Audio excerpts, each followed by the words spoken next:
السلام علیکم، میں آپ کی ہوسٹ مسکان۔ آپ دیکھ رہے ہیں سوچ نیوز۔ کراچی سے رپورٹ کر رہے ہیں یہاں صدیق چیئرمین منگو ٹاؤن حاجی نواز علی بروئی کی جانب سے رواں سال حج کی سعادت حاصل کرنے والے خوش نصیب حجاج کرام کا شاندار استقبال۔ رواں سال 2025 میں فریضہ حج کی سعادت حاصل کرنے کے لیے خوش نصیب افراد کی وطن واپسی پر ٹاؤن میونسپل کارپوریشن منگو کی جانب سے ایک روح پرور اور شاندار استقبالیہ تقریب کا انعقاد کیا گیا۔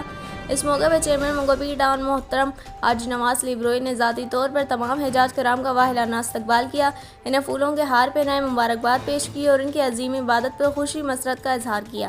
چیئرمین حاجی نواز علی بروئی نے کہا کہ حج ایک مقدس، بابرکت اور روحانی عبادت ہے جو صرف انہی خوش نصیبوں کو نصیب ہوتی ہے جنہیں رب کائنات اپنے دربار میں حاضری کی توفیق عطا فرماتا ہے۔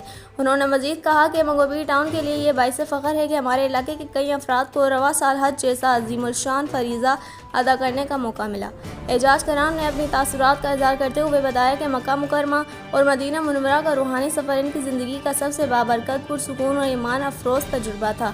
انہوں نے بتایا کہ انہوں نے طواف کعبہ، وقوف عرفات، لمبی جمعرات، مسجد نبوی اور روضہ رسول اللہ صلی اللہ علیہ وسلم پر حاضری کے دوران خاص طور پر اپنے وطن عزیز منگو کے عوام اور پوری امت مسلمہ کے لیے دعا کی۔ اس موقع پر علاقے کے معروف مذہبی، سماجی اور سیاسی شخصیات، ٹاؤن افسران، عمائدین علاقہ اور اہل علاقہ کی بڑی تعداد موجود تھی۔ تقریب کے دوران چیئرمین نے ہر حاجی سے فرداً ملاقات کی، ان کی خیریت دریافت کی اور ان کے جذبہ ایمانی کو سراہا۔ چیئرمین حاجی نواز علی بروئی نے اس موقع پر کہا کہ منگو ٹاؤن صرف ترقیاتی کاموں تک محدود نہیں بلکہ ہم دینی، روحانی اور اخلاقی معاملات میں بھی اپنی ذمہ داریاں حسن طریقے سے ادا کر رہے ہیں۔ انہوں نے کہا کہ ٹاؤن انتظامیہ ہمیشہ ایسے اقدامات کی حمایت کرے گی جو دین سے تعلق مضبوط کرے، عوامی ہم آہنگی کو فروغ دے اور روحانی فضا کو تازگی عطا کرے۔